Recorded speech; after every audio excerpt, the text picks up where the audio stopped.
Hey, it's Dora from flippinghousesandpancakes.com. A great place to find recipes, kitchen design tips, and so much more. Wanted to discuss today in this gorgeous weather that we're having a little bit about some of the creepier flips that we've done, some of the more gross places that we've had to walk into for renovating houses.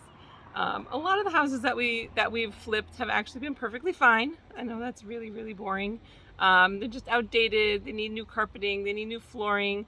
Maybe they need an extra bedroom added to the back, or just some adjustments, new kitchens, things like that. But we've also done a good amount of the disaster flips, and those are where they get really gross.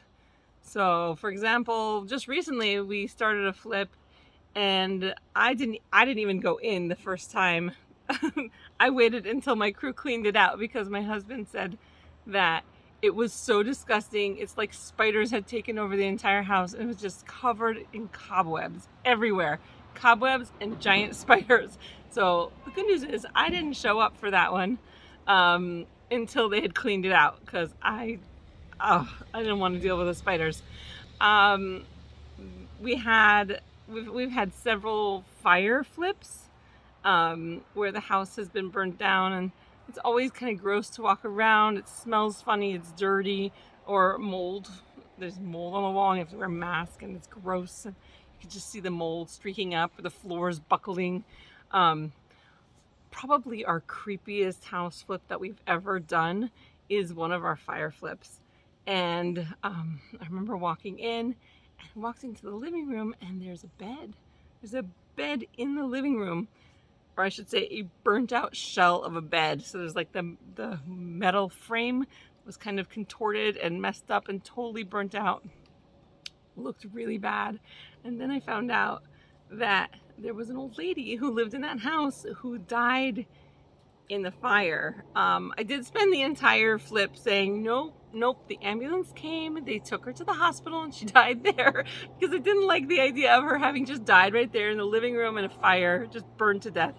I was like, oh, and the whole time it just drove me crazy, especially because like we went outside, and in that same flip, there's this ceramic owl in the garden, and the ceramic owl survived, but it had these little beady eyes that had been glued on with like an adhesive, and the adhesive in the heat of the fire had melted, so like the eye was dripping down the face of the owl. Oh my gosh, so gross.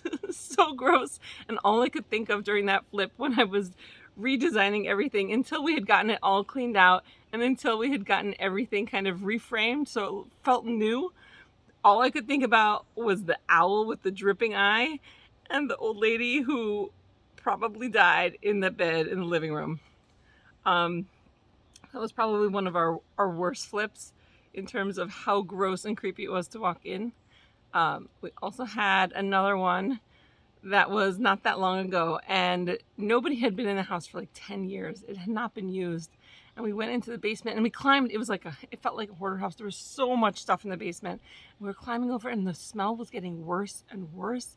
We're like, what is that horrible smell? And we discovered a broken jar of like 10-year-old pickled cabbage, and it had crashed onto I don't even know how long it had been there, but it smelled so bad. This old rotten pickled cabbage all over the ground, and the entire basement was permeated with the smell.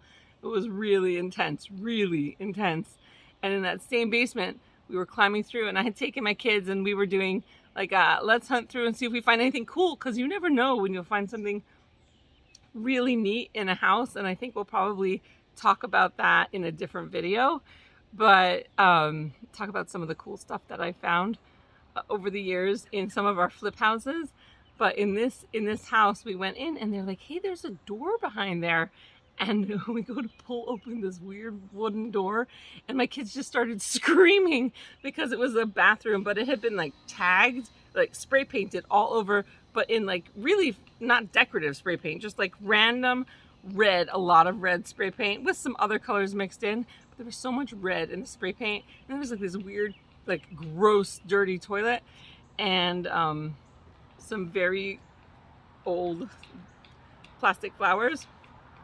And there was something about the bathroom that was just so disgusting that my kids were just screaming because they had found this bathroom. It looked like something terrible had happened there. So that was definitely one of the other very entertaining kind of, ew, I don't want to be anywhere near here experiences. Obviously, I've had like other things happen where there's things like, you know, insulation falls on your head, or you walk through spider webs, or find a dead cat. There was a dead cat in one of the houses. All kinds of gross things like that. But I think the two most memorable ones were like the house where the old lady died in the living room in the fire, and the house with the spoiled pickled cabbage, and the very creepy bathroom. I hope you enjoyed some of those stories, and we'll come back and check out some other videos. And I'll try and make a video about some of the neat things we found in the houses as well.